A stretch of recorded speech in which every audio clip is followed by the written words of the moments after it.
Hi, good morning to all of you. So let us start once again.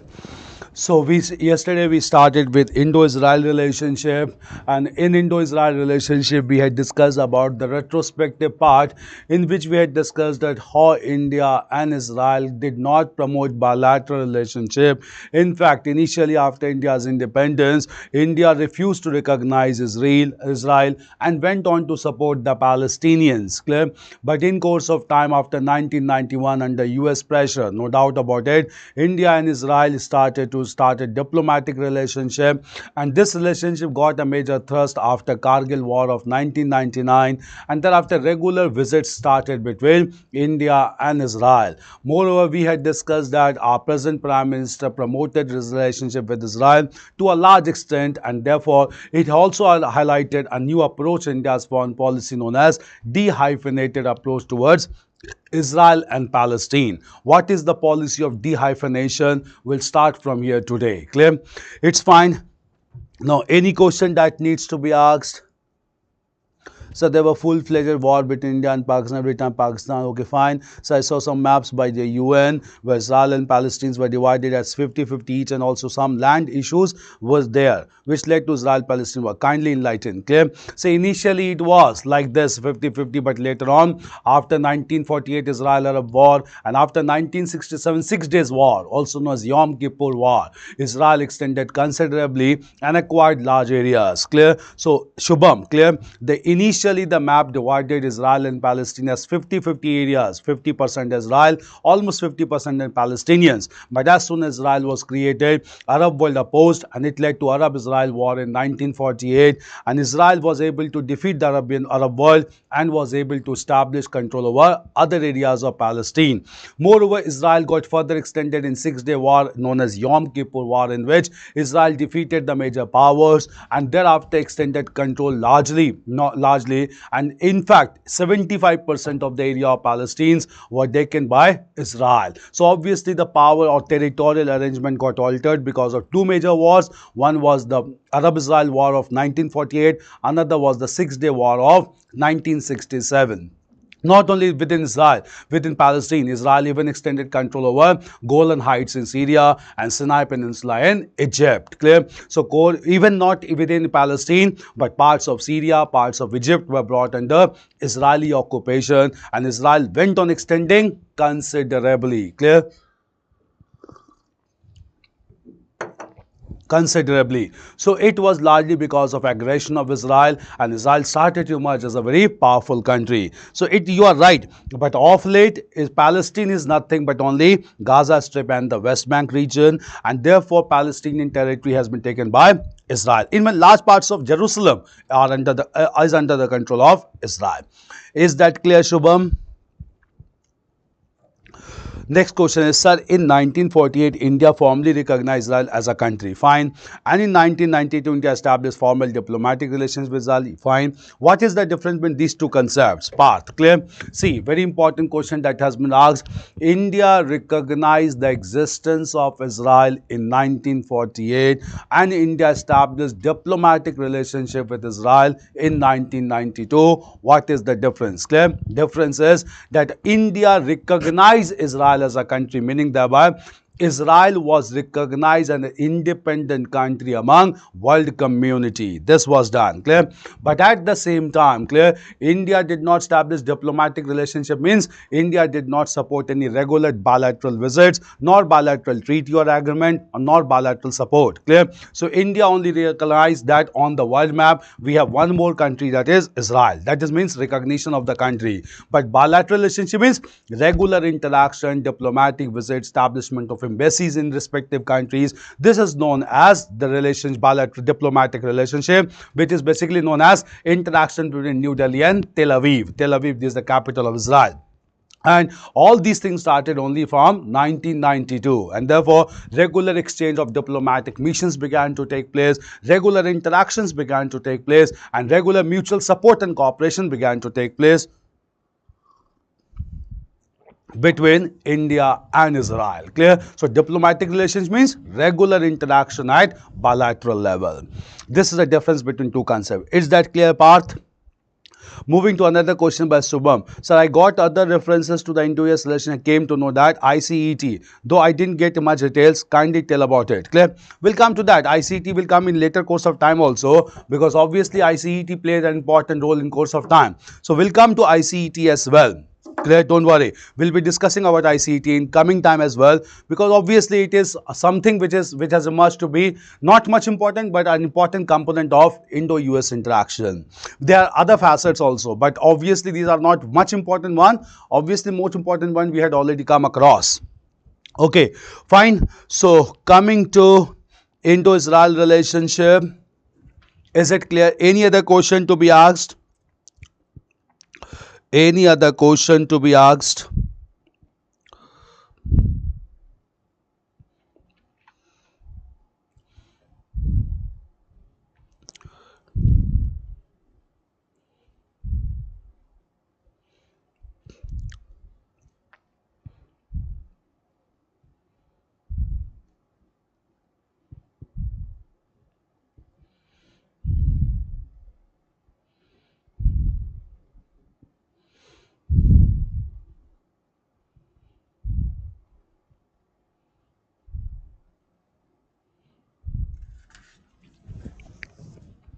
Is it clear?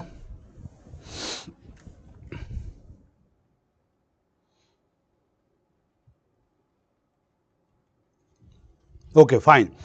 Sir, Indian embassy or ambassador belong to every country or some country or did not? Clear? See, if India establishes diplomatic relationship with other countries, obviously Indian embassy will be there in that country. But in case India does not have bilateral interaction with any country, obviously India will not have its ambassador in those countries. So obviously, since India has interactions with most of the countries in the world, Indian embassies are there in most of these countries of the world. Clear. So Indian embassy or ambassador belong to every country, not every country, but with which India has diplomatic and bilateral relationship. It's clear, Bishwajit?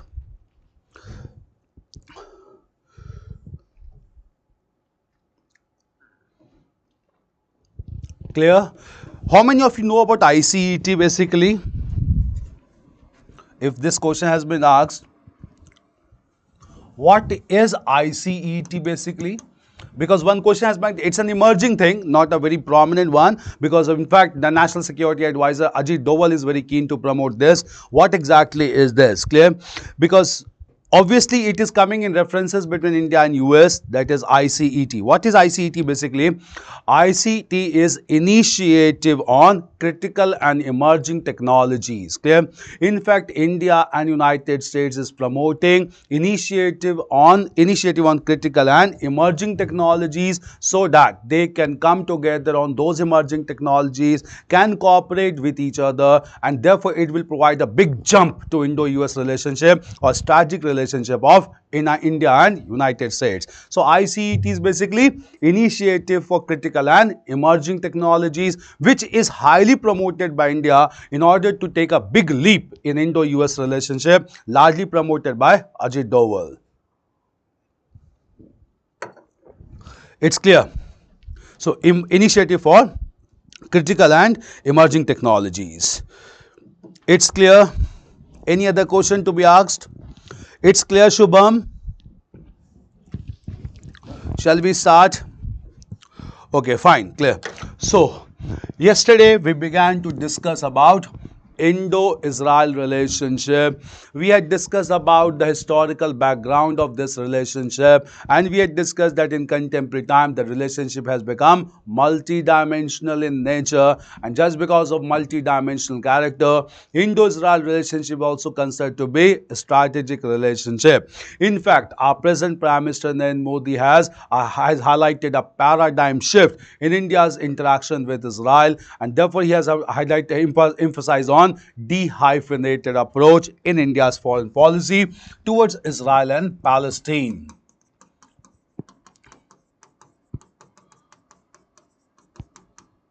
Dehyphenated approach or policy of dehyphenation. Now, what do we mean by dehyphenation? Clear?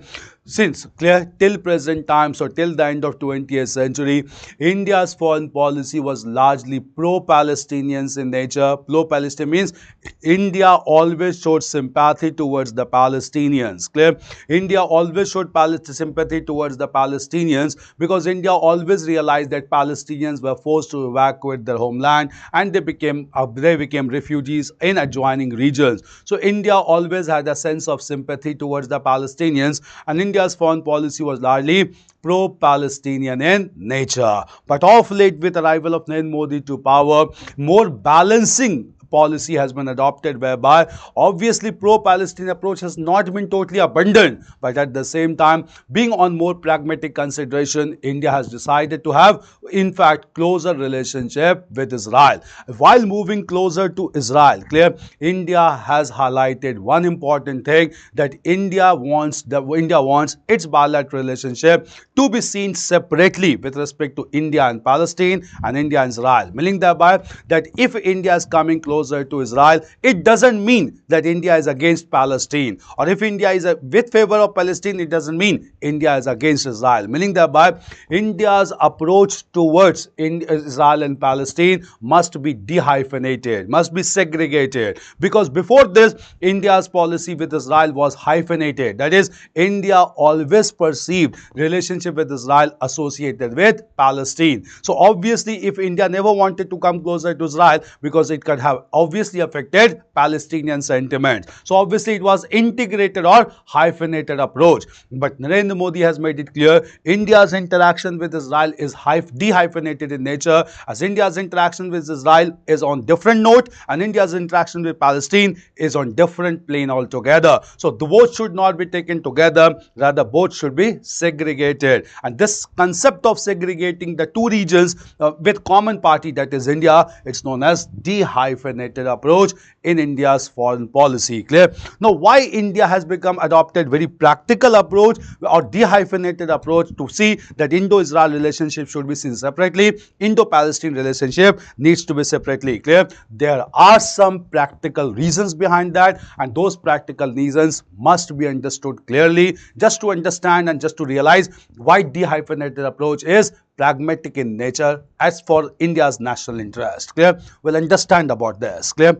Right, first of all, the dehyphenated approach.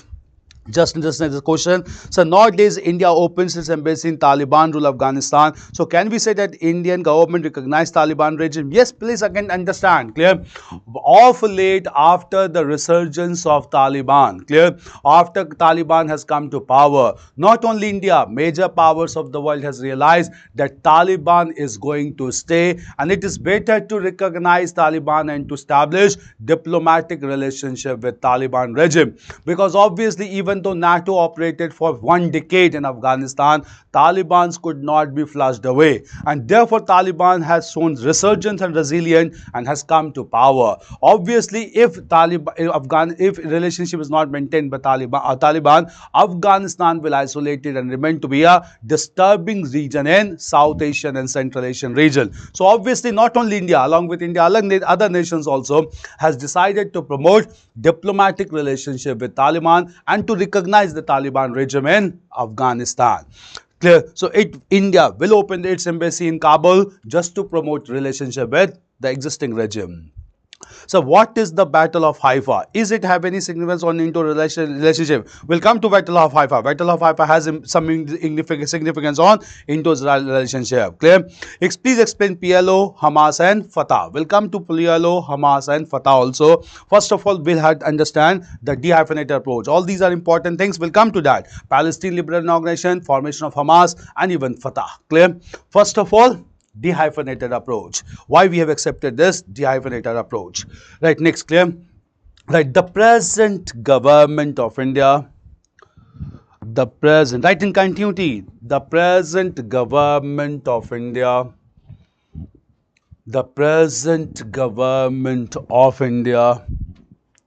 India has emphasized on dehyphenated approach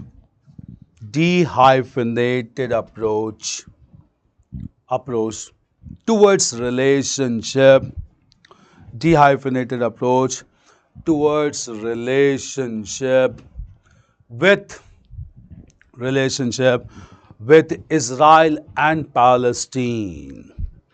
Israel and Palestine. Palestine. Clear? Right. According to this approach,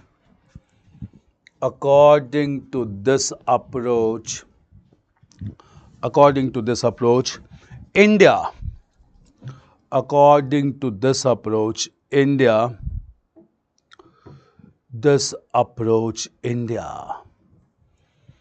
according to this approach, India wants to segregate. India wants to segregate.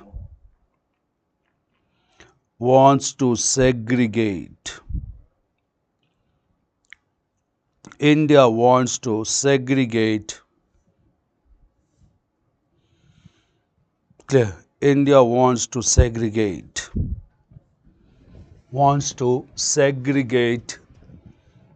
Segregate its interaction with Israel and Palestine. Clear? Right. India wants, next sentence, India wants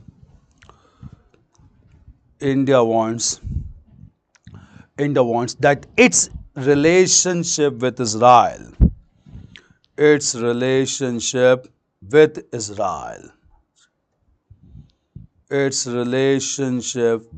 Israel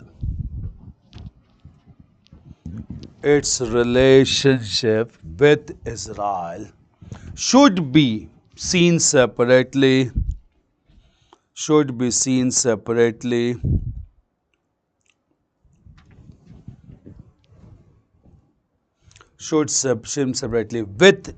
with India's relationship separately from India's relationship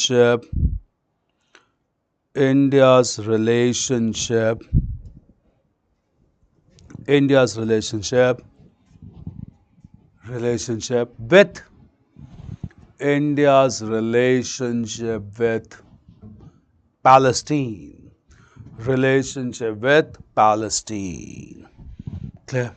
Right. Such dehyphenated approach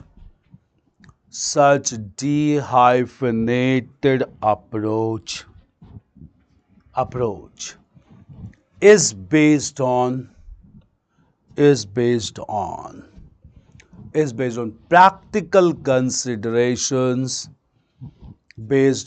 practical considerations and on India's national interest.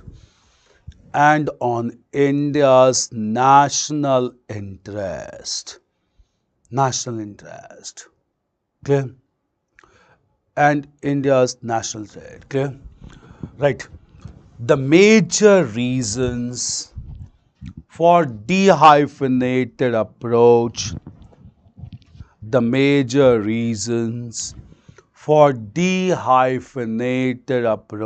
includes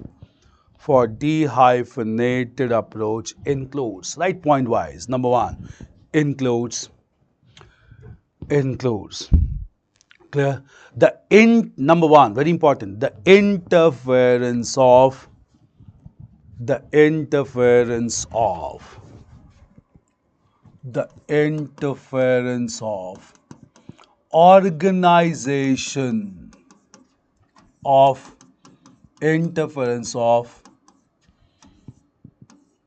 organization of Islamic countries, OIC, interference of Organization of Islamic Countries, OIC,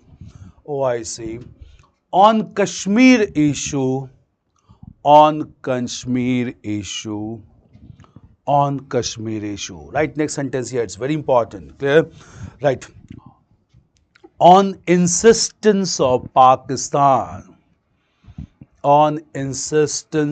Pakistan, the Islamic countries of the Arab world the Islamic countries of the Arab world has started to interfere in Kashmir issue,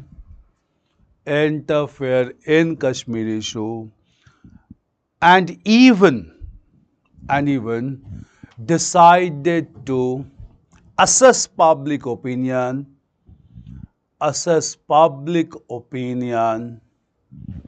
through their own commissions, through their own committees,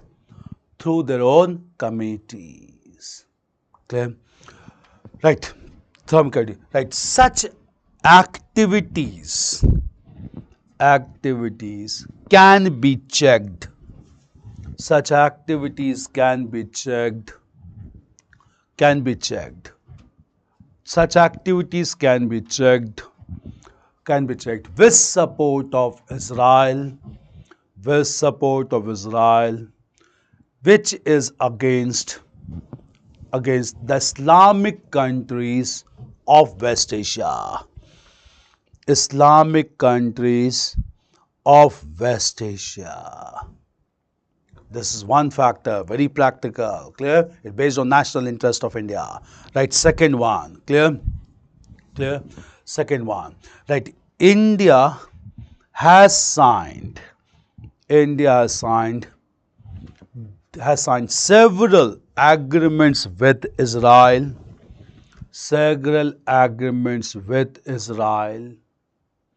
as this country is recognized by major Islamic countries as well.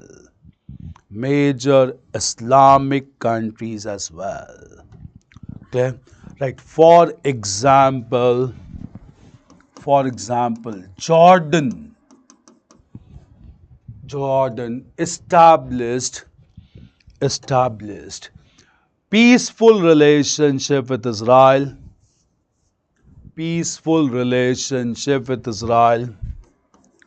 through Madrid Conference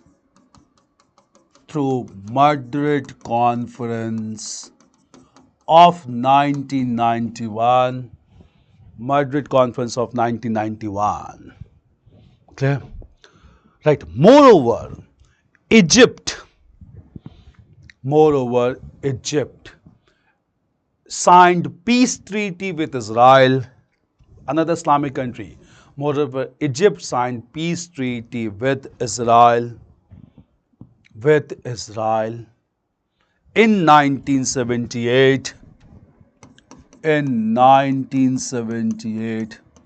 known as Camp David Accord.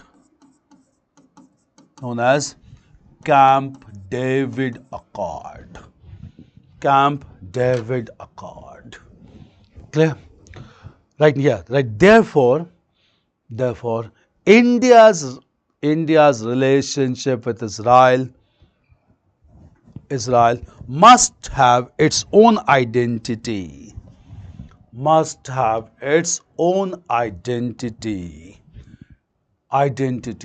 Separate from Palestine. Okay? Palestine. Right. Moreover, the third point, like next point, clear? Right. Moreover, Palestine Liberation Organization, PLO, will come here. Clear? Right. Moreover, Palestine Liberation Organization, or PLO, Palestine Liberation Organization, or PLO,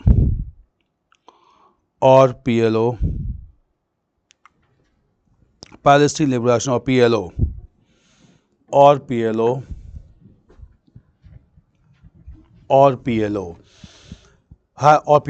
and Israel initiated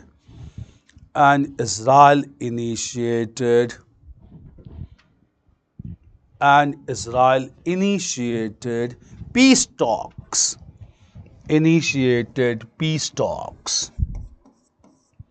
initiated peace talks in 1993, leading to the Oslo Accord, Scandinavian region, leading to Norway, Oslo Accord, leading to the Oslo Accord. So if PLO can sign this thing, clear? What is problem with India? 19 Oslo Accord, right here only, clear? Right. PLO stands for, do you understand Madhurima? PLO stands for Palestine Liberation Organization. PLO stands for Palestine Liberation Organization, which is an umbrella political organization, large umbrella political organization, including the world's Palestinians, not only in Palestine, including the world's Palestinians, including the world's Palestinians, including the Arabs,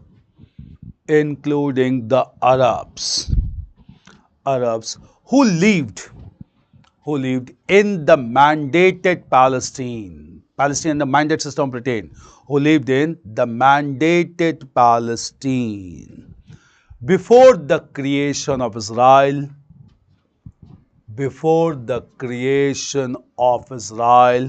in 1948. So Palestine Liberation Organization is umbrella political organization including the whole population of Palestinians, clear, who were there in the mandated Palestine before Israel was created, and that forced them to migrate to adjoining regions, clear. So Arabs also and their descendants also. So Palestine Liberation Organization is an umbrella organization that includes the world's whole Palestinian population which were there in mandated Palestine before Israel was created in 1948, and this was revived largely by a leader known as Yasser Arafat. And even Palestine Liberation Organization has signed Oslo Accord with Israel in 1993. So obviously, India can move forward with proper policy with Israel or dehyphenated approach. Clear? There's one thing, right? Next point. Clear? Right. Indian economy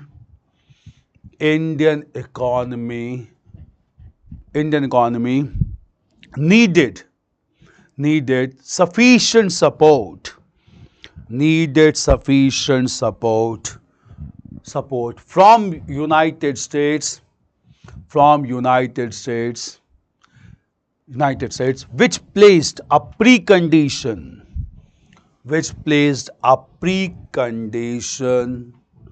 of better relationship with Israel, rapprochement with Israel, better conditions with Israel, better relationship with Israel. Clear? Right. Next, finally, China also started diplomatic negotiation with Israel.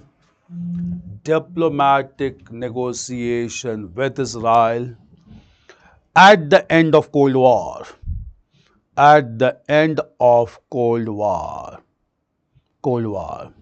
Making it imperative for India to promote healthy relationship with Israel. Healthy relationship with Israel.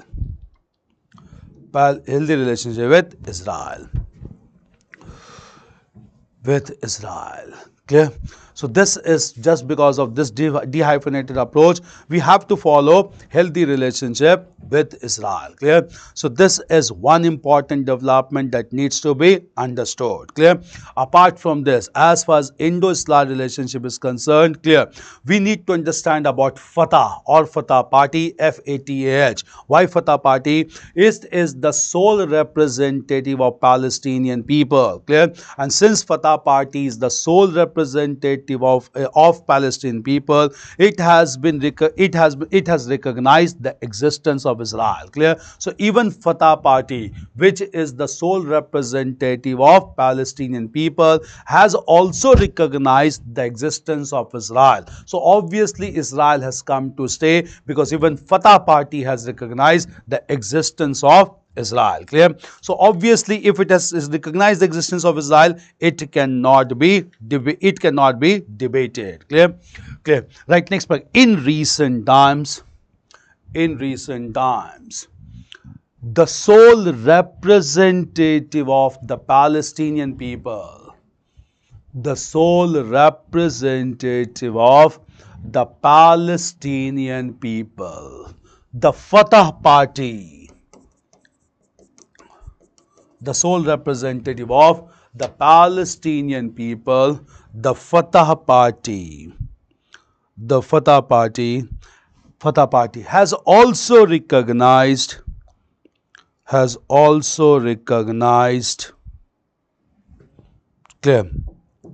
also recognized Israel,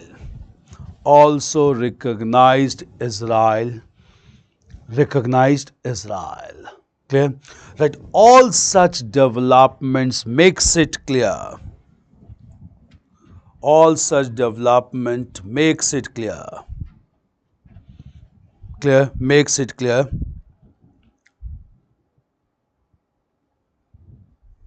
Makes it clear that Israel has come to stay. Has come to stay in global politics. Right here only. However,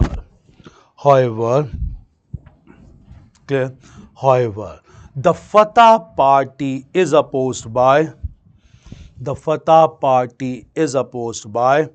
a Sunni fundamentalist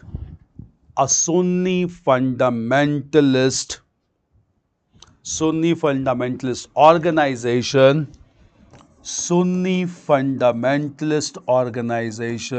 the Hamas. The Sunni fundamentalist organization, the Hamas, that operates from the Gaza Strip,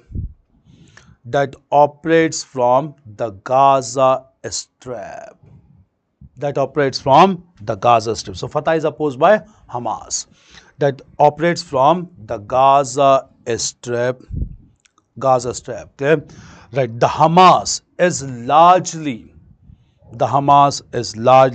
operated by its service wing,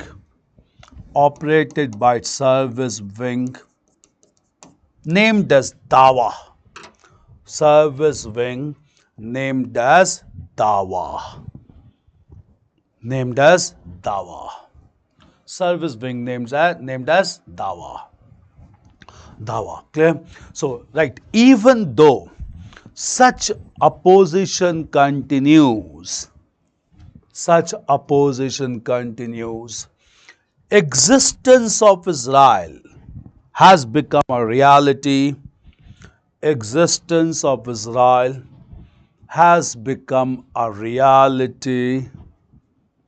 Has become a reality, which highlights the relevance of the dehyphenated approach of India,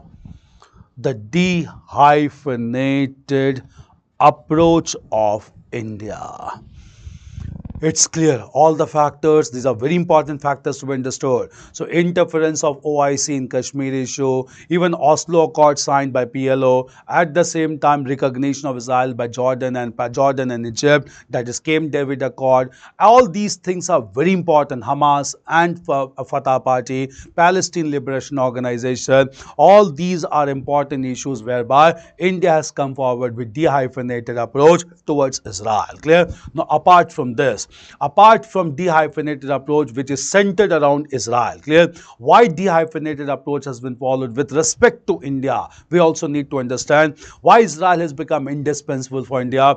Because since 2003, when Ariel Sharon came to India and several agreements were signed, the most important area of cooperation that started between India and Israel, this was defense cooperation. Clear?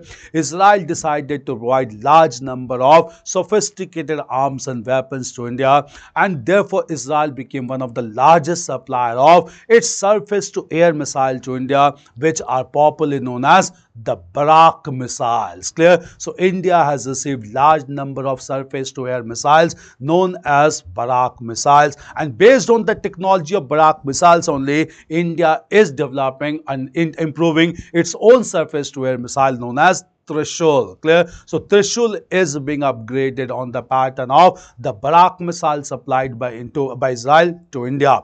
Apart from this, Israel also supplied its surveillance radar to India, and this surveillance radar is known as the Falcon radar in India. Clear? So Falcon radar has been given by Israel to India for surveillance across large parts of India. Moreover, Israel also began to supply drones to India, unmanned aerial vehicles to India, but Israel supplied only drones for surveillance purposes, not for combat purposes. Clear? Because Israel does not supply drones to any country for combat purposes. Israel keeps drones for combat purposes only for itself, but Israel supplied drones to India for surveillance purposes. On account of this, in 2008, Israel emerged to be the largest supplier of defense materials to India, and therefore it became imperative for India to have closer ties with Israel. At the same time, Israel is very important for India in agriculture sector, because Israel is a pioneer of drip irrigation all across the world, and even pioneer of water treatment to ensure proper utilization of water. And the agrarian scientists of Israel taught this technique to agriculture scientists in India at Pusa Institute in New Delhi, whereby India also began to promote the concept of drip irrigation, whereby with waters are given in the form of dripping sprinklers to save water, and with drip irrigation large number of agriculture activities could be pursued. Most of this technique is applied in arid and semi-arid regions of Rajasthan and Gujarat, that has led to promotion of agriculture.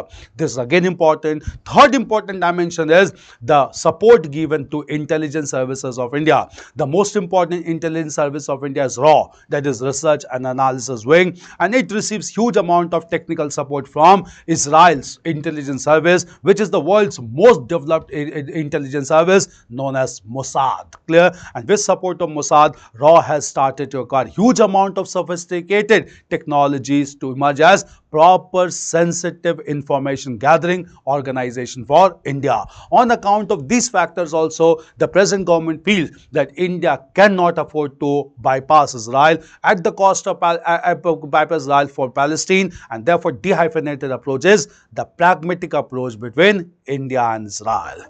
Clear? Okay. Clear, sir. It's clear. Madhurima, PLO, Hamas and Fatah, Palestine Liberation umbrella organization of all the Palestinians who were there in mandated Palestine before 1948.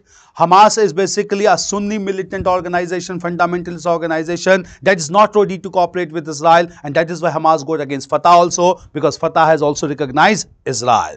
Is clear? Sole representative of Palestine party, Palestine is Fatah. The terms are clear: PLO, Hamas and Fatah. You ask one more question, I suppose.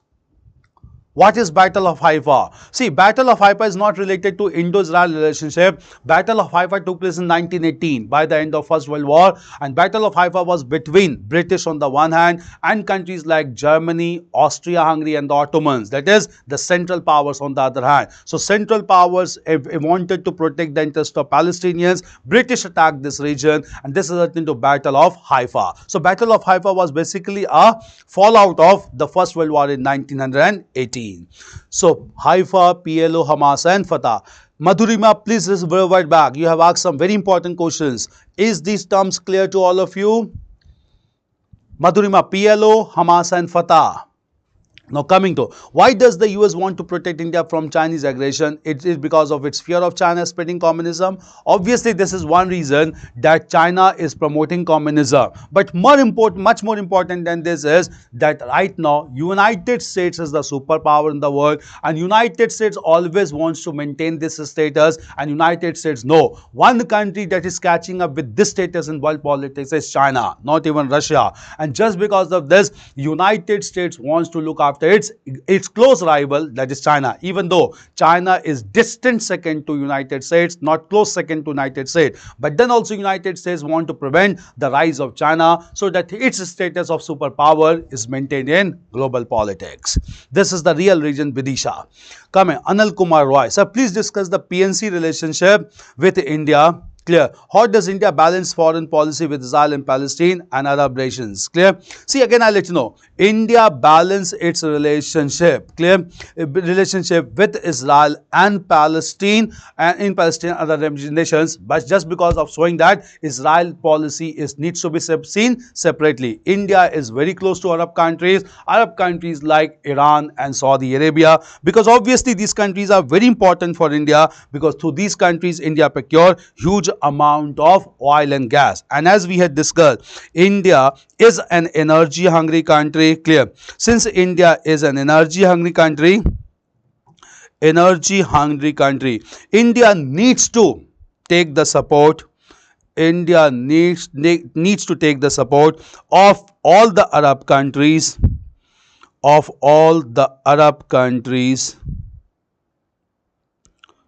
in global politics. All the Arab countries of global politics.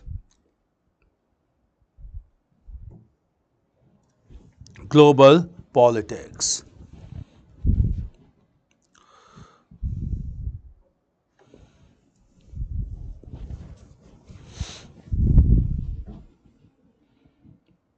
Global companies, clear?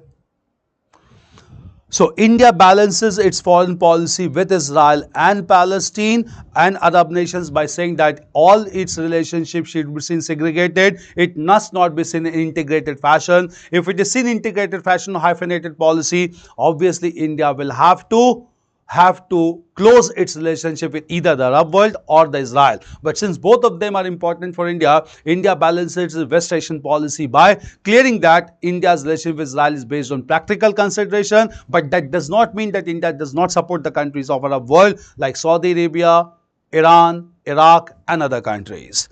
It's clear, Anil Kumar Roy. So nowadays come to know that Arab country has also recognized Israel and they started bilateral trade. Yeah, obviously all major Arab countries have started to recognize Israel. In fact, only two countries which are totally against Israel in contemporary time, these two countries are number one. The first country is Iran and second country is Syria. So only two countries which are totally opposed to Israel is Iran and Syria. Iran is totally opposed to the existence of Israel, and Syria, because Golan Heights in Syria is under the control of Israel even now. Clear? Just because of this, both these countries are opposed to Israel. Otherwise, all the Arab countries started bilateral trade with Israel. Clear? Sir, a little bit slow during winter writing. Okay, I'll be slow during writing, don't worry. Sir, a few months back, the Israeli building was attacked by missile by Hamas. Yeah, Hamas is totally against Israel.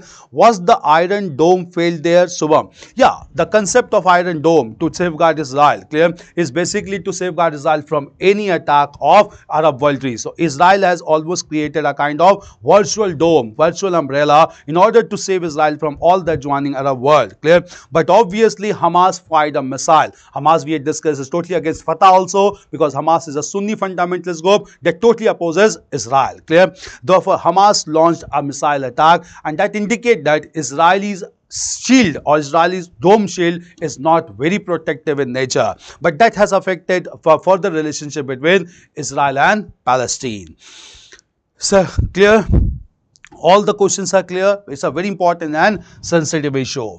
Now, apart from this, right from India's perspective, right, next paragraph, right, from India's perspective, Israel has emerged to be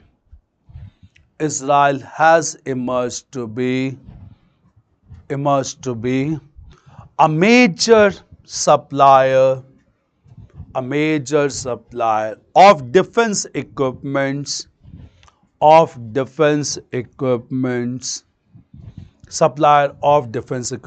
and agricultural technology.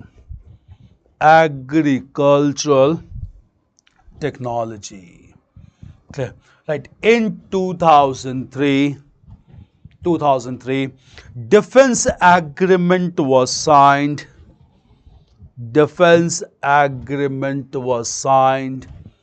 Between India and Israel, whereby Israel began to supply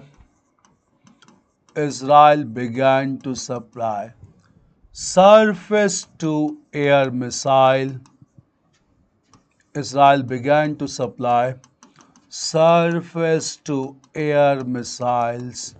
Popularly known as the Barak missiles.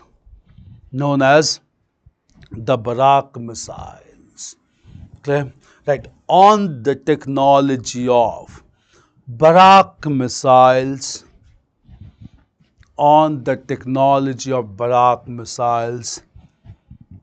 Indian experts are improving.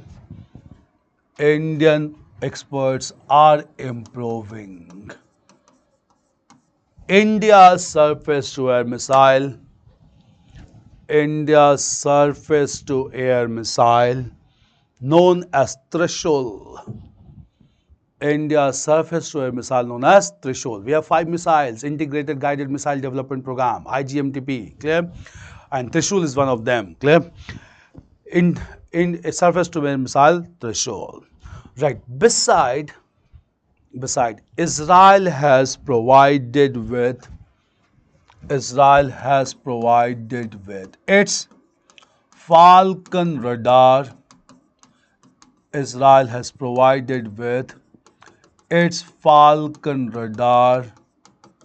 To be used for surveillance.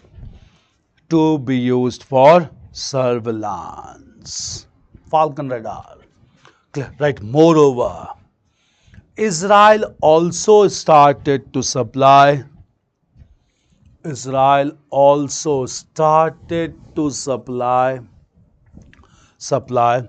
unmanned aerial vehicles, UAVs.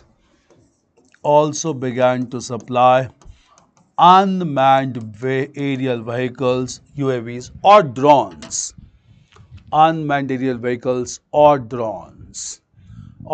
For surveillance purpose.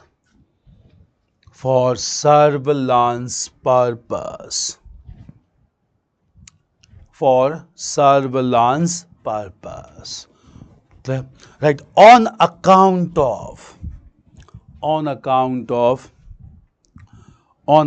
such deal, Israel emerged to be one of the largest supplier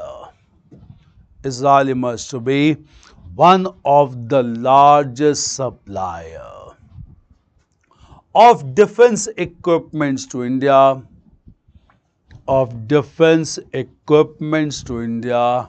in contemporary times.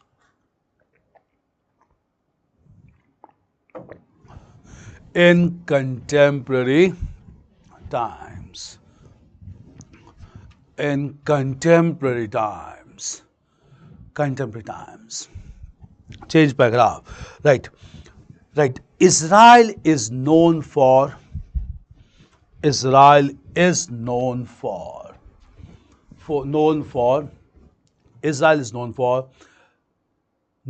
several innovation in agriculture sector, several innovation in agricultural sector, like drip irrigation,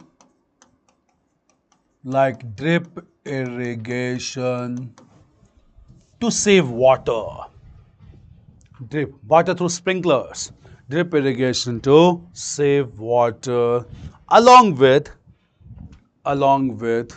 modern techniques for water treatment and purification. Modern techniques for water treatment and purification. Clear? Right. Right.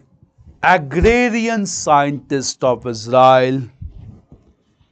Agrarian scientist of Israel provided technique of drip irrigation, provided technique of drip irrigation, provided technique of drip irrigation, provided technique of drip irrigation to Indian scientists, to Indian scientists, to Indian scientists, to Indian scientists, which has led to proper irrigation in arid and semi-arid regions, in arid and semi-arid regions of Rajasthan and Gujarat, of Rajasthan and Gujarat, Rajasthan and Gujarat. Clear, very practical approach. Change paragraph, right? On account of such support, Israel has come into Israel has come into the core domain of India's foreign policy. Core domain of India's foreign policy. Clear, Israel. Now the prospect, the future, clear? Right. The prospect of Indo-Israel relationship, the prospect of Indo-Israel relationship is quite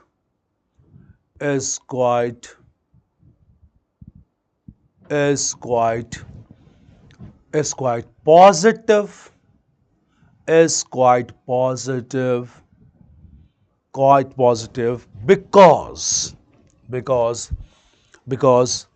because existence of Israel is a reality. Israel is a reality, even accepted by the Arab world, accepted by the Arab world, even accepted by the Arab world. Clear? Right. Right. Since contemporary international relations, contemporary international relations is based on realism and national interest, is based on realism and national interest. India has to promote India has to promote healthy relationship with Israel, healthy relationship with Israel due to Kashmir issue. OIC has played a very important role due to Kashmir issue, comma, security concern, security concern, and and and developmental issues, agriculture, trade, developmental issues. Clear? Right. In fact, the dehyphenated approach of India, the dehyphenated approach of India is a right step, is a right step, which will promote, deep bilateral relationship,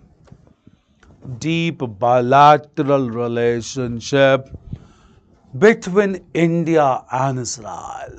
No doubt. Deep bilateral relationship between India and Israel. Clear? India and Israel. So this is important to be understood related to India and Israel. It's clear? Okay. So apart from Israel, clear? Now, up in West Asia, so when we are discussing the bloc together, clear? So we had discussed the major powers like US that largely corresponds to North America. Then we had taken Russia comprising Asia and Africa, Asia and Europe. Then Japan, the Far Eastern region. And then at the same time, we are taking the West Asian region, clear? So in West Asian region, we need to understand about two countries, not only Israel. Of late, another country which is very important for India as well, this country is that of Iran. We'll discuss about Indo-Iran relationship as Iran is totally opposed to Israel, and here comes into the picture of balancing relationship between Israel and Iran. Clear? So West Asian policy of India is largely guided to balance the country of Israel and Iran. Clear? Because India cannot afford to bypass any one of them. That is why with this perspective of balancing act, we look into the relationship between India and Iran. So two countries very important to be discussed. One is Israel, another is Iran. So let us discuss about Indo-Iran bilateral relationship. Clear? So write the next heading as Indo-Iran relationship. Anything to be asked? There's one question, clear? So as we know that Israel is very small in size, but how Israel became developed in defense sector and important exporter of arms to India? Just because it cannot be denied, clear? Israel being supported, two things, clear? Israel being supported by major countries like United States and Britain. That is why it resulted into huge production of arms and weapons. And most also because the Israeli people are hardworking and they have a sense to defend the country. So just because of the hard work and sense to defend the country, even people of Israel has contributed significantly to promote Israel. Clear? So Israel has been able to establish itself as a powerful nation state due to the support of United States first of all, and also due to the merit and hard work of the people of Israel. Israel, Nimai, clear? Now coming to Indo-Iran relationship or India-Iran relationship. India-Iran relations, clear? India and Iran. So here similarly we'll first of all look into retrospective perspective of this relationship, then the contemporary ones, and then the prospect of this relationship. Now retrospectively, just understand, it is said that India and Iran are two Asian countries that shares civilizational and cultural links. Clear? Now, why experts are of opinion that India and Iran shares cultural and civilizational links with each other? Clear? Civilizational links because since Indus Valley civilization also, India or Indus Valley people had trade relationship with the region of Mesopotamia. Clear? Mesopotamia included Iraq and parts of Iran as well. So obviously civilization civilizational because we are being connected with Indus Valley and Mesopotamian civilization during second millennium BC. Clear? Moreover, Indo-Iran relationship became very important in medieval times. Clear? Because the reason is that most of the time the Iranian rulers came to India to take asylum, and most of the time Mughal emperors went to Iran to take asylum, the most important being Humayun. Clear? Though obviously there was regular interaction between India and Iran during medieval times. That is why when Humayun died, his wife constructed the beautiful Humayun's tomb at Delhi, which is largely constructed on Iranian model, because she had returned back from Iran almost staying for 15 years. Clear? So obviously cultural and civilizational links exist between India and Iran. Clear? So India and Iran has been very close to each other, and therefore retrospectively the relationship was good. But in the era of Cold War, what exactly happened in this relationship? In the era of Cold War, Iran became a very prominent country, and in 1979 Islamic revolution took place in Iran. As a result of the Islamic revolution that took place in Iran, clear, Ayatollah Khomeini clear came to power, and when Ayatollah Khomeini came to power after Islamic revolution 1979, clear, it was not acceptable to the contemporary country of Iraq, and therefore war started between Iran and Iraq just because of regime change in Iran. And this war between Iran and Iraq went for 10 years, one decade, from 1979 till 1989, which is also known as the Gulf Crisis. Clear? So Gulf Crisis occurred because of Iran-Iraq war from 1979 till 1989, and this adversely affected India because it stopped the supply of oil to India. India had to import oil from other countries at higher prices, and therefore because of Gulf crisis, India faced a severe balance of payment crisis in 1991, and just because of this balance of payment crisis only, Indian Prime Finance Minister at that time had to adopt liberalization, privatization, globalization under the pressure of World Bank and other institutions like IMF. Clear? So India is deeply connected with West Asia, especially Iran, because Iran is the second largest supplier of oil and gas after Saudi Arabia in West Asia. Clear? So for India cannot afford to bypass Iran in any case, and India needs to have a very balancing role between two antagonistic countries, Israel and Iran. Clear? Of late, Indo-Iran relationship began to pick up, but it has been largely affected because of US entry into India's foreign policy, because United States consider Iran to be a rogue state. Clear? So we'll come to the consideration of rogue state and how India needs to balance first between Iran and Israel, and then between Iran and United States as well. Clear? Sir, please speak a little bit slowly as we are missing some part of dictation. You want me to slow during dictation? Okay, I'll be doing that. Don't worry. Clear? Right? India-Iran relationship. I'll be slow. Don't worry. India-Iran relationship. Right introduction for us. That is retrospect. Right? The bilateral relations between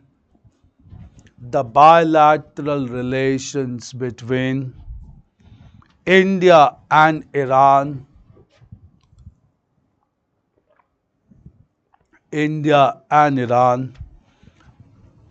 dates back to second millennium BC, dates back to the second millennium BC,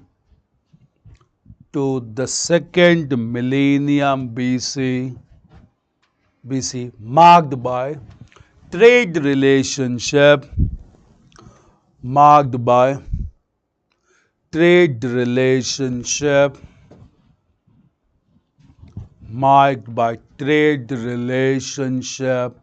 between Indus Valley civilization,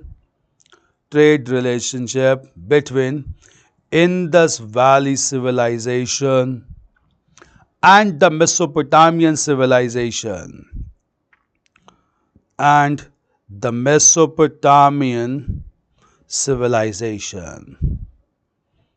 Clear? Clear? And the Mesopotamian civilization.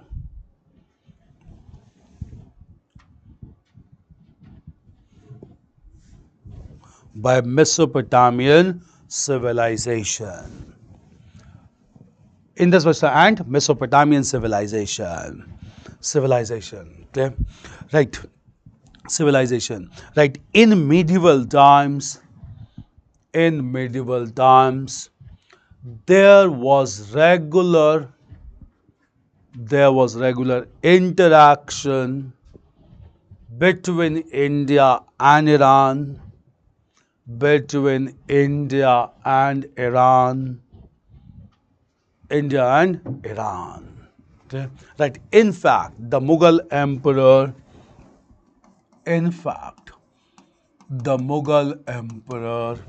went to Iran. The Mughal Emperor Humayun went to Iran and stayed almost for 15 years and stayed almost for 15 years. Okay? 15 years. Right. After the death of Humayun, his wife constructed Humayun's tomb at Delhi, constructed Humayun's tomb in Delhi, Humayun's tomb in Delhi on Iranian architecture, on Iranian architecture, Iranian architecture, Iranian architecture. Right. In fact, Humayun's tomb is regarded as the symbol of cultural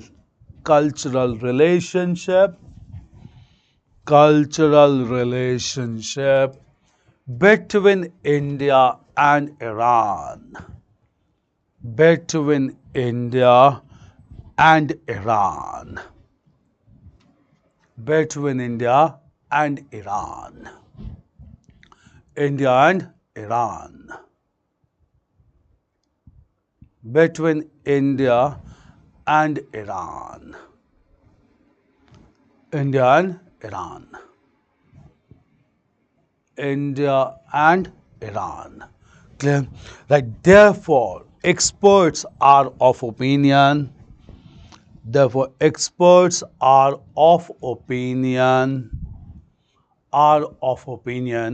India and Iran shares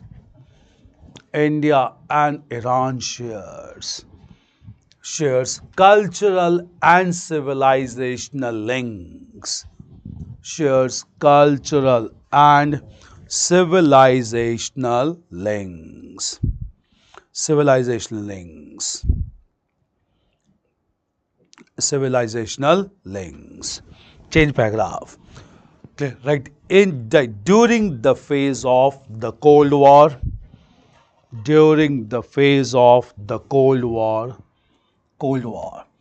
Islamic Revolution took place.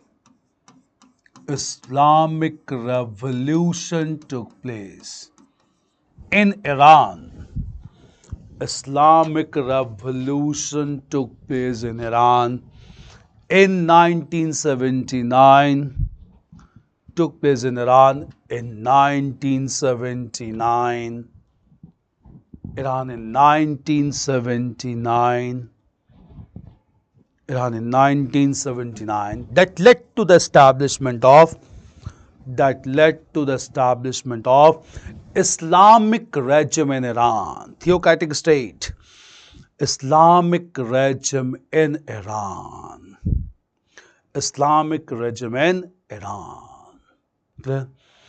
Right. Such regime was opposed by Iraq, another West Asian country. Such regime was opposed by Iraq, which led to Iran-Iraq war,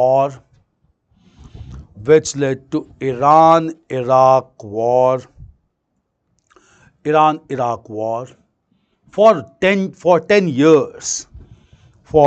years. leading to the Gulf crisis. Leading to the Gulf crisis. Leading to the Gulf crisis. Clear? Right. Due to this crisis, next sentence. Due to this crisis, India had to import oil and gas. India had to import oil and gas from other countries, had to import oil and gas from other countries at higher prices. At higher prices. Had higher prices, leading to the balance of payment crisis. Leading to the balance of payment crisis in 1991. That is why liberalization, privatization, globalization was adopted. 1991. Right. This clearly indicate the importance of Iran for India. This clearly indicate the importance of Iran for India. Importance of Iran for India. As Iran is the second largest supplier of energy to India. Second largest supplier of energy to India. In West Asian region. In West Asian region. Clear? West Asian region. So obviously India started to cultivate strong ties with Iran after 1991 also, and that forms the major template for contemporary cooperation between the two countries, as the two countries started to share a strategic relationship. We'll come to that. Now, first of all, clear? Next question is, sir, please throw light on ITUT, Nimai, clear? Yeah, there is an important concept, ITUT, which is emerging concept, clear? Concept is I2U2, clear? What is IT? It's basically indicate India, Israel, UAE, and United States. Clear? So ITUT is a concept that indicate India, Israel, UAE, and US. That is I2 for I, that's India and Israel, 2 for U, UAE and US. Clear? It is also termed as West Asian Quad. Clear? So sometimes it is also known as the West Asian Quad. Clear? That is cooperation among the four countries, two countries, that is India and Israel, two countries, that is UAE and US. It's also known as West Asian Quad. But obviously it is in its emerging step. It has to be seen how far it can play a major role in order to promote West Asian peace and stability. But ITUT stands for India, Israel, UAE and United States. Clear? It's clear, Nimai? Next is question, clear, from Spandan. Jewish people experienced a bad past in the history, and today they have developed a lot in all dimensions like defense, technology, etc. India also experienced foreign attacks, 2,200 years of British rule. But still, what may be the reason for India that is not able to develop like Israel? Okay, fine, clear. So why India is not developing as compared to Israel? See, again, I'll let you know. First of all, it all depends on necessity and policy making. Clear? When Israel was established in 1948, Israel was surrounded by all antagonistic Arab world. So obviously, huge amount of resilience and huge amount of courage was shown by the Israeli people. And just because of huge amount of resilience and courage was shown by Israeli people, Israel began to develop very fast. It's all about the mindset. Clear? India, even though was under 200 years of colonial rule, clear, and thereafter after it became independent. But Indian people could not be guided properly, and it was the lack of political will in post-independent era which prohibited the economic growth and development. Also because of different ideologies pursued in India, India's foreign policy was more ideal in nature initially, then it started to become realistic. But countries like Israel has been following realistic policy right from the very first day. Clear? So obviously India's idealism did not pay its dividend, and therefore we had to shift towards the realism. It consumed huge amount of time to shift this, and this all went west because India could not capitalize on realistic consideration initially. Even when we are shifting to realism, there are certain obstacles in our country, and that is why just because of those obstacles and different opinion, obviously India could not develop. Clear? This is one reason therefore India is not as developed, as powerful as Israel. Another, and there can be many other dimensions also, but these are the major things whereby India has lagged behind. Next is Congress and BJP party formed government in center, under whose time India-Israel relation became deepened and more effective in case of application. Obviously, it's by BJP government, because BJP government did not follow the policy of appeasement towards the minorities. Clear? That is especially the Muslim community who were opposed to Israel. Therefore, BJP government went to deepen ties with Israel. It was not with the Congress. It's clear? Spandan. Coming to next question by Shubham. Sir, my question is, Iran exports oil to different countries including India. Suppose Iran sells oil to India at 50 rupees per barrel. Clear? Then is the same rate to the other countries to whom the oil will be exported? See, again, it depends. Clear? Iran may supply oil at lower prices to some countries bilaterally. But if Iran will sell its oil in international market, clear? Then in international market, it has to follow the concept of fixed prices. Clear? So if any country wants to sell its oil in international market, whereby there can be different players including India, obviously there it has to follow fixed prices. Clear? But bilaterally Iran can supply oil to any country at higher prices or at lower prices depending on Iran's choice, because it's a sovereign country. But when it goes to international market, it has to follow international pricing norms. It's clear, Shubham? Okay, now coming to the contemporary developments between India and Iran. Clear? So contemporary development started from the beginning of 21st century, and what these developments or all this started to promote healthy relationship between India and Iran. Clear? First major thing is strategic dimension of India's Iran relationship with Iran. Clear? So right heading as strategic considerations. Strategic considerations in India-Iran relationship. Strategic considerations in India-Iran relationship. There's another question, sir. Whether Islamic Revolution 1979 has impacted bilateral ties between India and Iran, or it has been same since establishment of diplomatic relationship. It got affected because Islamic Revolution, obviously, because if any country follows a definite religious state policy, it will not have proper relationship with secular country like India. So it had impact on Indo-Iran relationship. In recent time, what is the India stand on JCPOA? We'll come to that. Joint cooperation. Clear?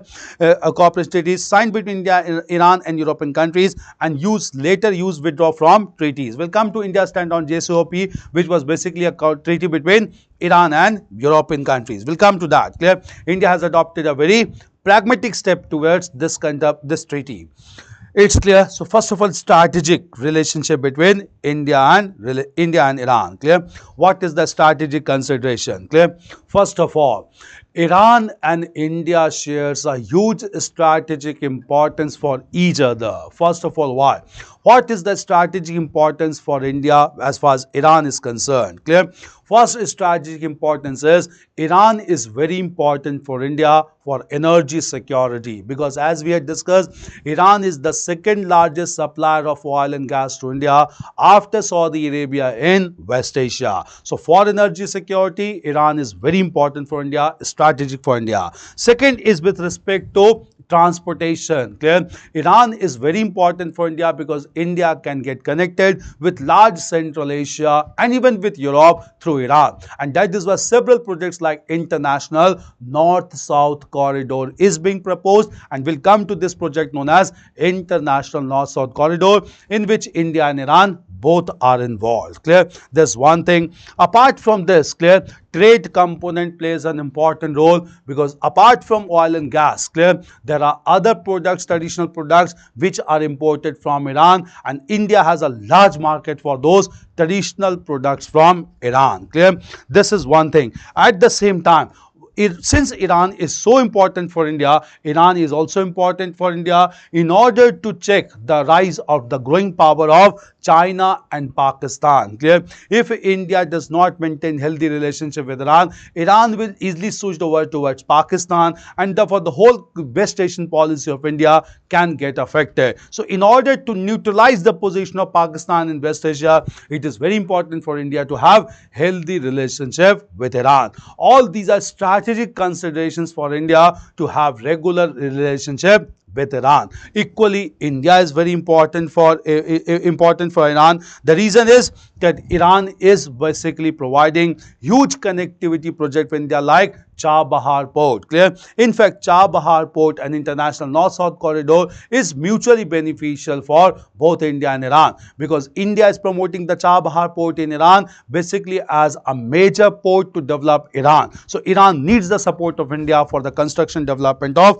Chabahar Port. Another important development is that Iran wants naval training for its forces from Indian naval forces, and India has accepted to provide naval training to Iranian forces. This is one thing. At the same time, both India and Iran wants to check global terrorism, and therefore Iran is on side of India as far as terrorism is concerned, which isolates Pakistan to a large extent. Clear? All these are very important development whereby India equally is important for Iran or strategically important for Iran. So mutual dependency is there between the two countries, that provides the template for deep bilateral relationship between the two countries. We'll come to that. Clear? Right, next paragraph. Clear? Right, in contemporary times,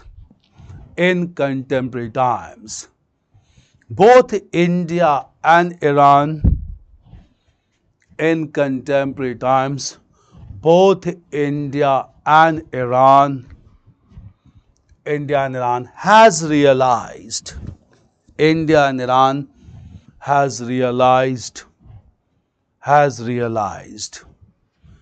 each other's importance, each other's importance.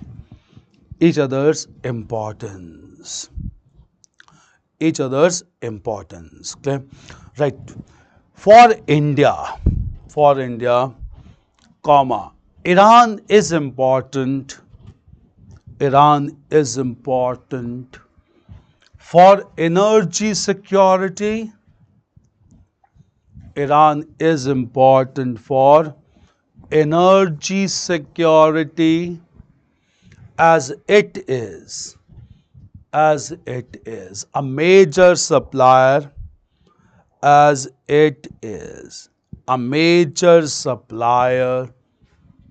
of oil and gas to India. Major supplier of oil and gas to India. Clear? Right, next paragraph. Right, beside Iran is important for connectivity and transport,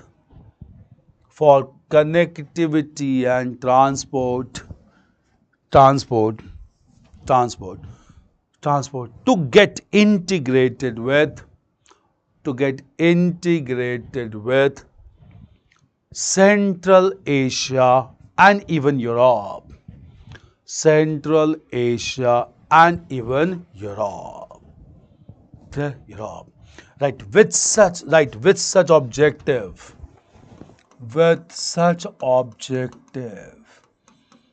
International North-South Corridor international north-south transport corridor.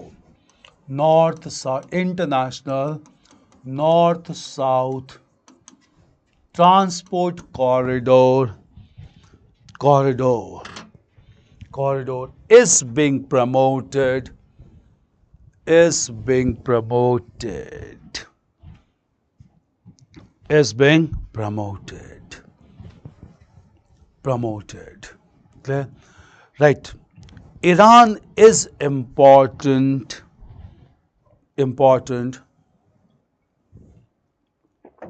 for several traditional and aristocratic products like clothes.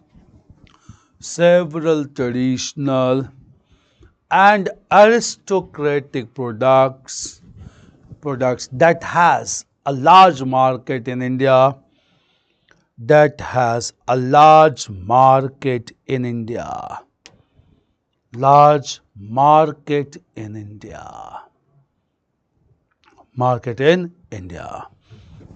Change paragraph. Right. India is equally important for Iran. India is equally important for Iran. India is equally important for Iran. For Iran, as as Iran receives huge amount of wealth by selling oil and gas to India. There's a very important reason. By selling oil and gas to India. Gas to India. Clear? Right. Right. India is developing the Chabahar port. India is developing the Chabahar port in Iran. Chabahar port in Iran, which will facilitate economic growth in Iran. Economic growth in Iran. Growth in Iran. Clear? Right. Moreover, Iran is against terrorism. Iran is against terrorism and realizes India as a major partner. India realizes India as a major partner against global terrorism.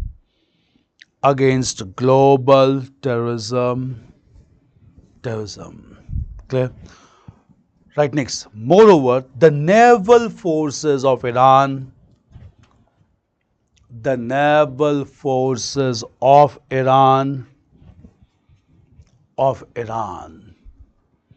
are being trained by Indian naval forces. Are being trained by Indian naval forces. Clear? Right. Moreover, there is continuous sharing of intelligence and defense knowledge. There's continuous sharing of intelligence and defense knowledge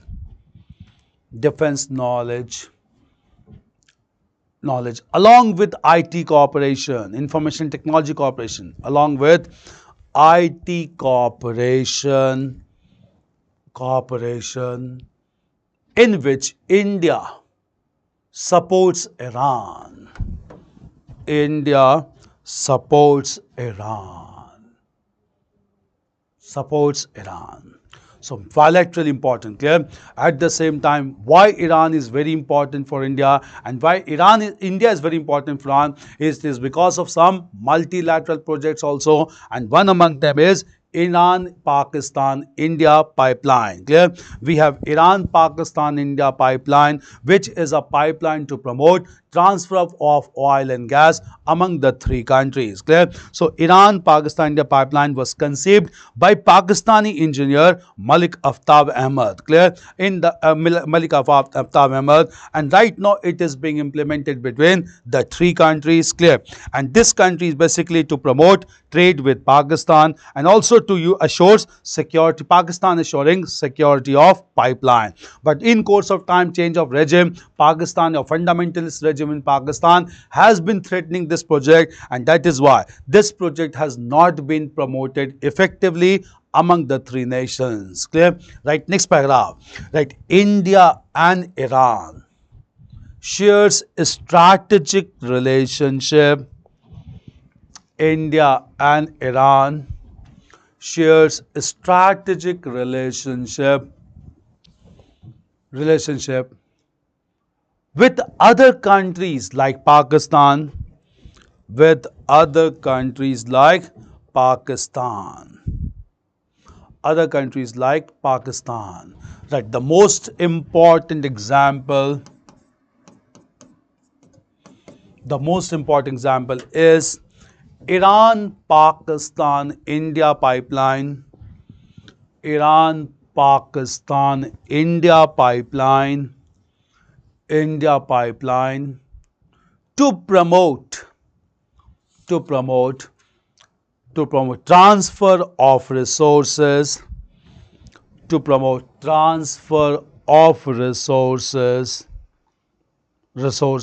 among the three countries. Among the three countries.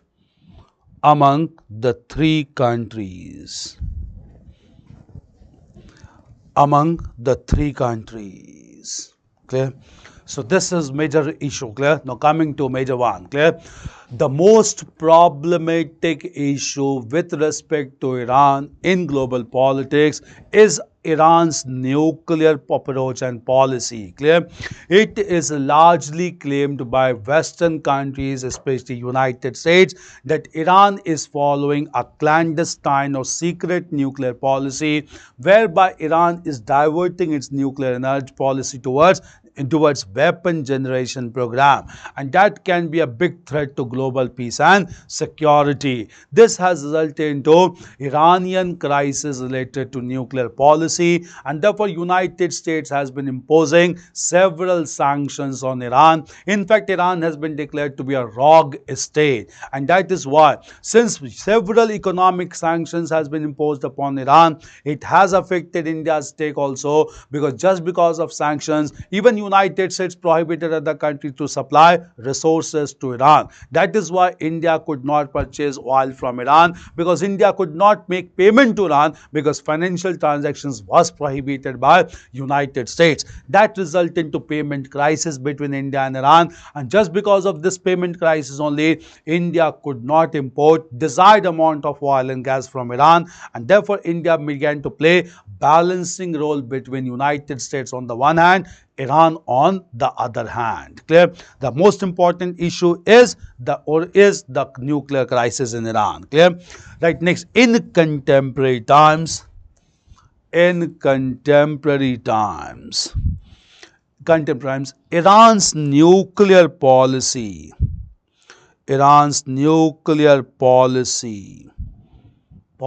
has become Iran's nuclear policy has become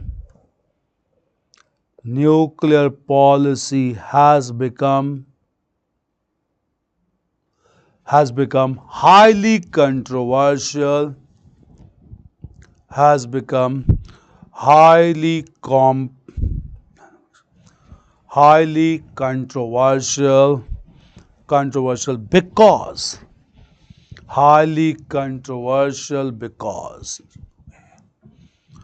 controversial, because United States claim that Iran is diverting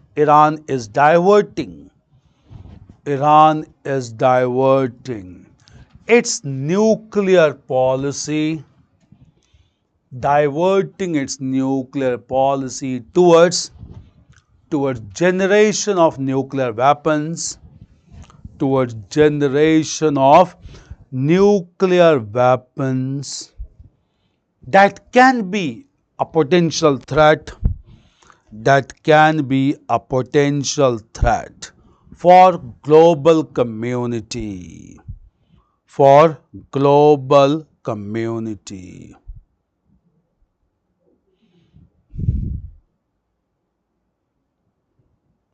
Global community. Global community, clear? Right. In fact, the nuclear watchdog, we had discussed about it. In fact, the nuclear watchdog, IAEA, International Atomic Energy Agency. In fact, the nuclear watchdog, IAEA started to inspect the nuclear facilities of Iran, facilities of Iran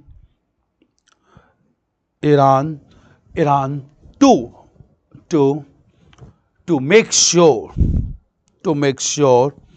that Iran is not diverting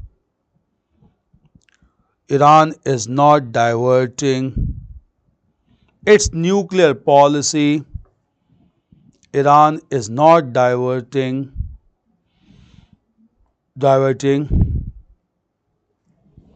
its nuclear policy towards weapon generation,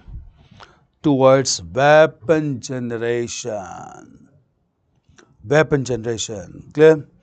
Generation, right? After several rounds of negotiation, after several rounds of negotiation,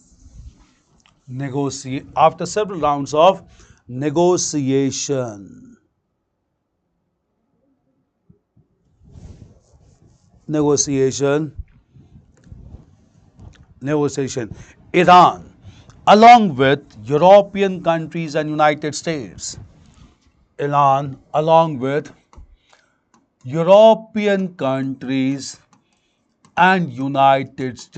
concluded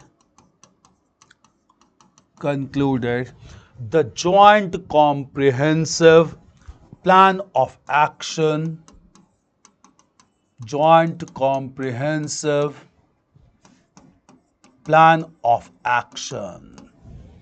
This was the question asked just now. Clear? In recent time, what is India's stand on JSP treaty signed between Iran and European countries and USA? Clear? Okay. Joint comprehensive plan of action. Clear?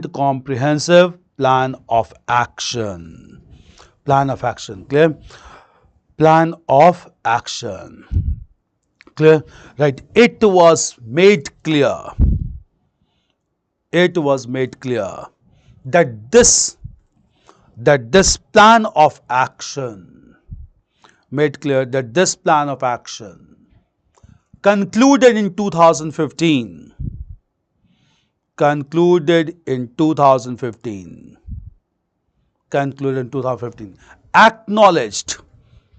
acknowledged that Iran will not enrich uranium.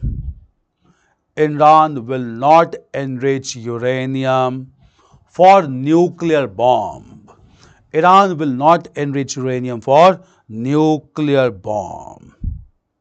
Clear? Come. Right. This plan of action accepted the fact.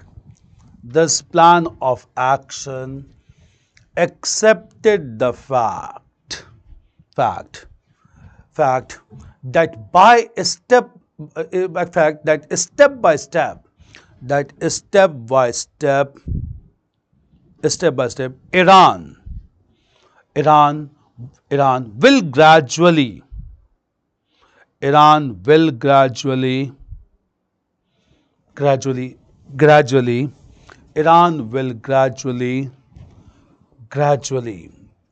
follow all international norms, follow all international norms related to nuclear power, related to nuclear power. Nuclear power, clear? Right, right. As per this plan of action, as per this plan of action, Iran was not to enrich uranium. Iran was not to enrich uranium beyond 5%, and Iran will not make any advances of any, Iran will not take any activities, and Iran will not take any activities at nuclear facilities of Natanz, Arak, nuclear facilities of Natanz, Arak and Fordo. Natanz, Arak and Fordo.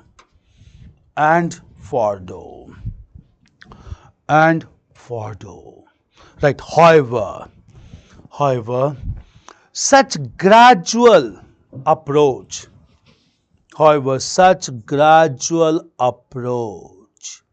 was not acceptable to the US, was not acceptable to the US, not acceptable to the US, and it walked away from JCPOA, Joint Comprehensive Plan of Action, walked away from JCPOA. Clear? Now, what is India's stand on Iran's nuclear issue? Clear? India's stand, clear? Like, just understand, clear? At the international level, India at the time of signing nuclear deal with the US in 2005 only had to confront Iran. Clear? Why? The US and Iran did not have a comfortable relationship, as the US deeply concerned about Iranians' nuclear program. India was, on the other hand, reluctant to undermine its relationship with Iran, although it could not jeopardize a growing strategic relationship with United States in favor of Iran. Clear? So, India voted against Iran in 2006 at the IAEA voting, and at the same time decided to put a cap on nuclear capabilities and urged Iran to sign NPT and CTBT. Clear? So, obviously it resulted into huge amount of controversy, and how India started to respond, we'll just understand. Clear? Right, next heading as India's stand on nuclear issue of Iran. India's stand on nuclear issue of Iran. Nuclear issue of Iran. Clear? Issue of Iran. Right, introduction. Right. When India signed civil nuclear deal with United States, when India signed civil nuclear deal with United States in 2005,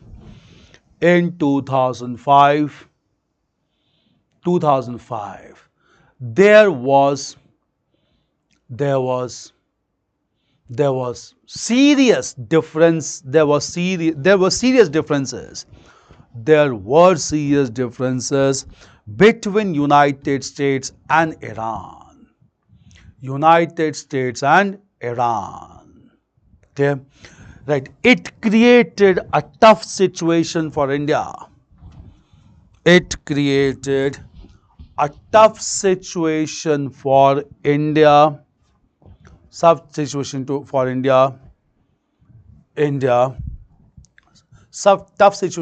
to choose between United States and Iran. Clear? Right. On the one hand, India could not afford on the one hand, India could not afford to bypass Iran. India could not afford to bypass Iran due to energy supply or due to energy requirement,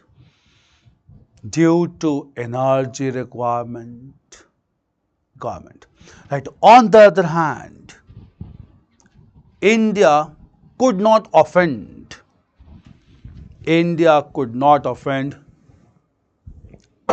United States. India could not offend United States for strategic considerations.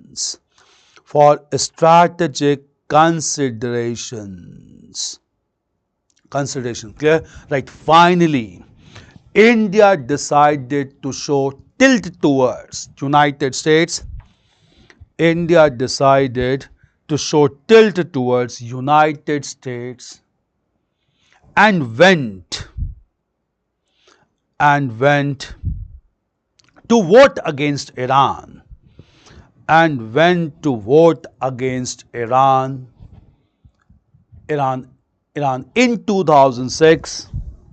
In 2006 at IAEA, International Atomic Energy Agency, at IAEA.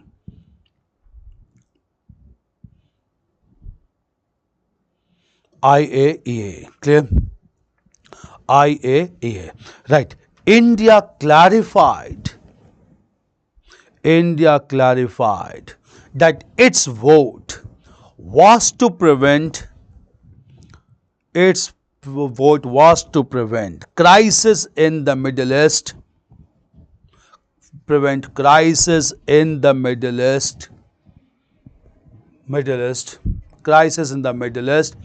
and it should not be seen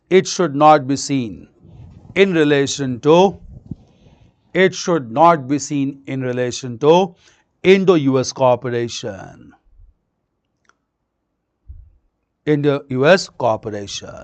Right. However, next very important. However, since 2015, Iran nuclear deal. Since 2015, Iran nuclear deal, India has consistently maintained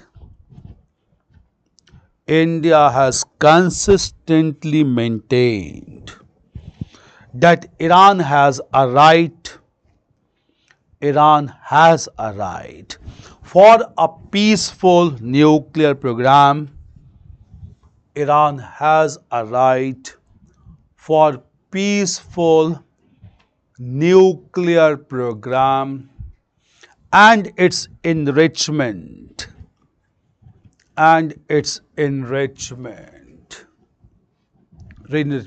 should remain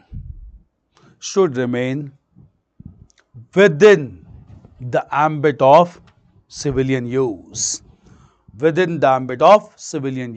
not in the military hand, within the ambit of civilian use. Clear? Change paragraph. Right. Such pragmatic approach of India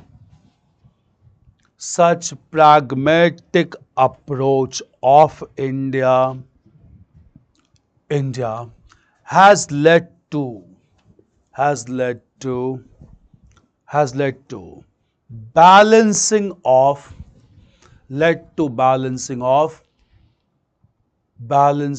relationship between United States and Iran respectively. Clear. Right. Only moreover, with dehyphenated approach,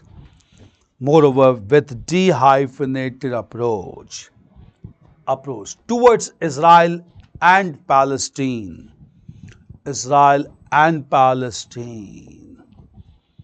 India has given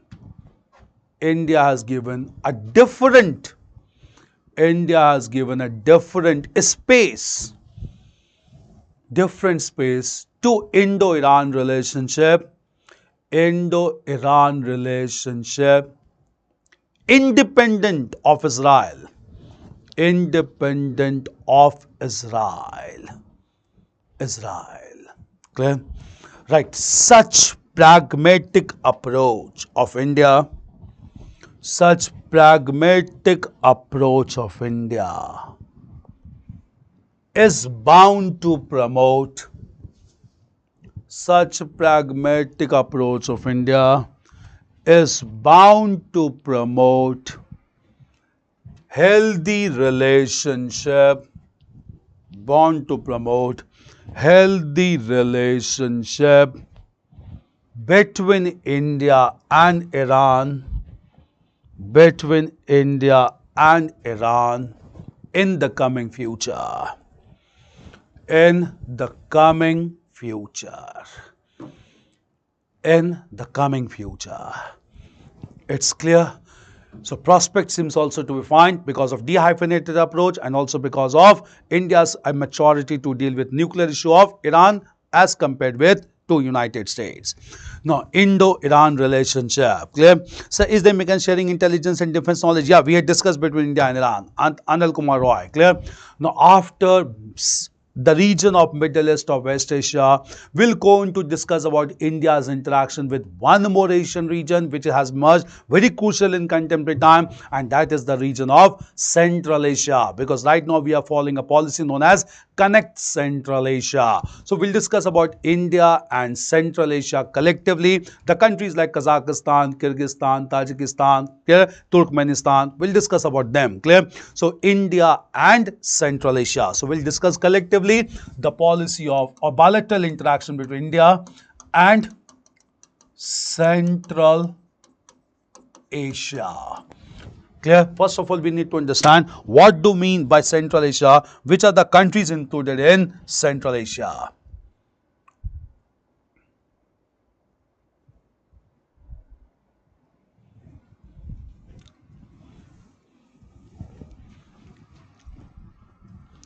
Look into this region, Central Asia.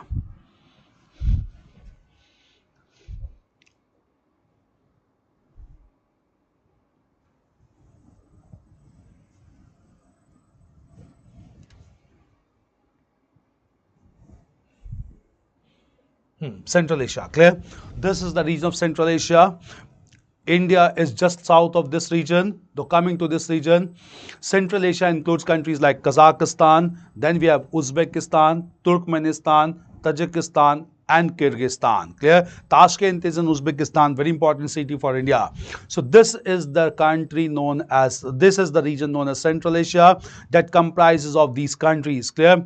So Azerbaijan is located in this region, that is not part here. Yeah, Azerbaijan, Baku with its capital. So Turkmenistan, Azerbaijan, Uzbekistan, Kyrgyzstan, Tajikistan, and the largest country, that is Kazakhstan. This is the Central Asian region, and this has emerged to be very important for India. First of all, we'll discuss this relationship retrospectively, and then we'll discuss in contemporary and prospective part. Clear?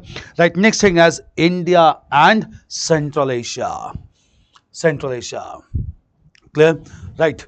The region of Central Asia, the region of Central Asia, the region of Central Asia, Central Asia, the region of Central Asia has been associated with India, has been associated with India since ancient times, associated with India since ancient times.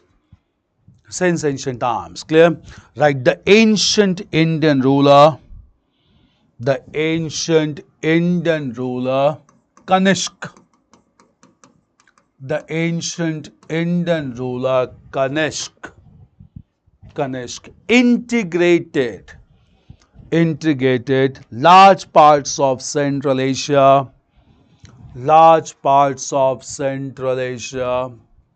with North India, in the early centuries of the Christian era.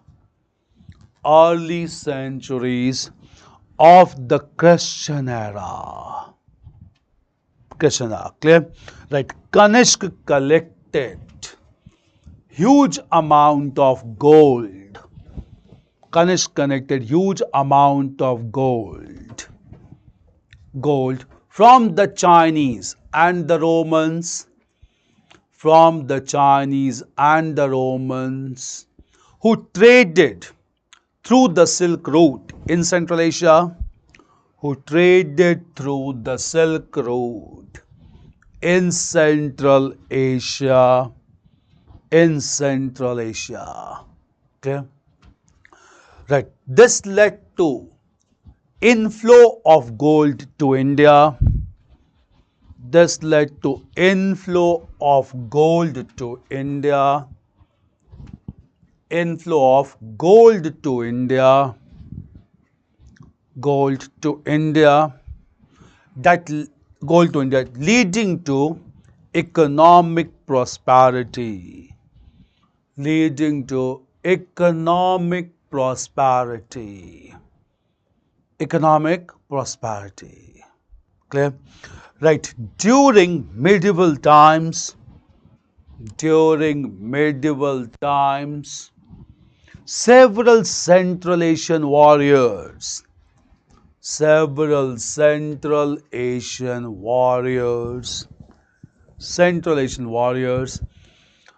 like Muhammad Ghori, Central Asian warriors like Muhammad Ghori and even Babur invaded India, that led to the establishment of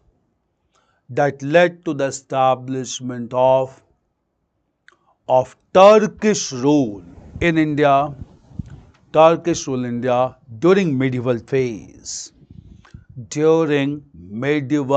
phase.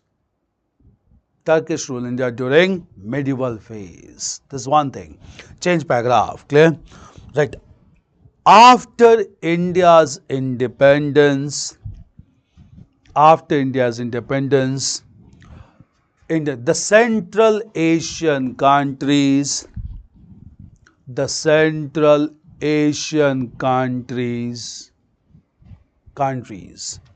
remained to be integral components of the Soviet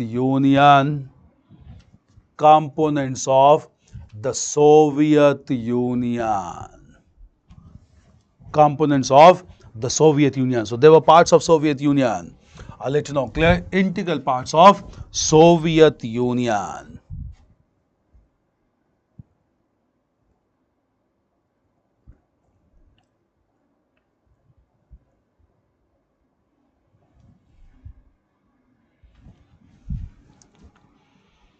Clear? Countries of Soviet Union.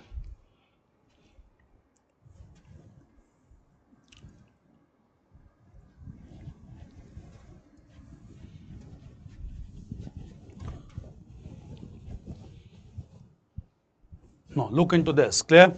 Countries of Soviet Union. Union of Soviet Social Republic. We have Kazakhstan, Kyrgyzstan, Tajikistan, Uzbekistan, Turkmenistan, Azerbaijan, even Armenia and these regions. This all countries which is right now Central Asia were part of Soviet Union. That is Kazakhstan, Uzbekistan, Kyrgyzstan, Tajikistan, Turkmenistan, even Azerbaijan.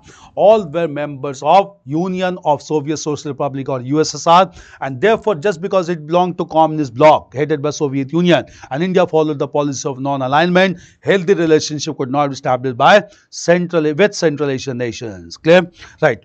Since Central Asian nations were with Soviet Union, that supported communism,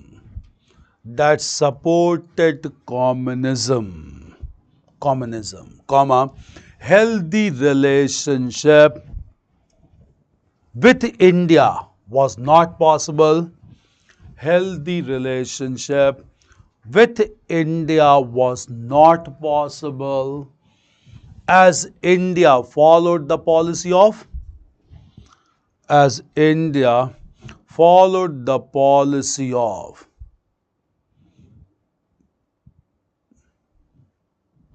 India followed the policy of non-alignment. Policy of non-alignment. Clear? Change paragraph. Right. With the end of Cold War, and disintegration of the Soviet Union, with the end of the Cold War and the disintegration of Soviet Union, the Central Asian republics became independent. The Central Asian republics became independent, which resulted into bilateral relationship,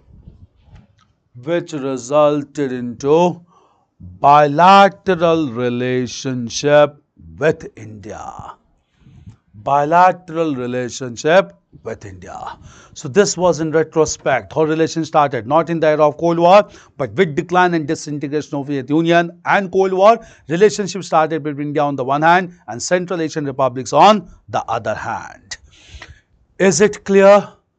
The era of Cold War. Now we'll come to India's relationship with major countries of Central Asia: Kazakhstan, Kyrgyzstan, Uzbekistan, Tajikistan, Azerbaijan. We'll discuss India's relationship with Central Asia, which has become very important in contemporary times. So we'll come to contemporary relationship between India and Central Asia.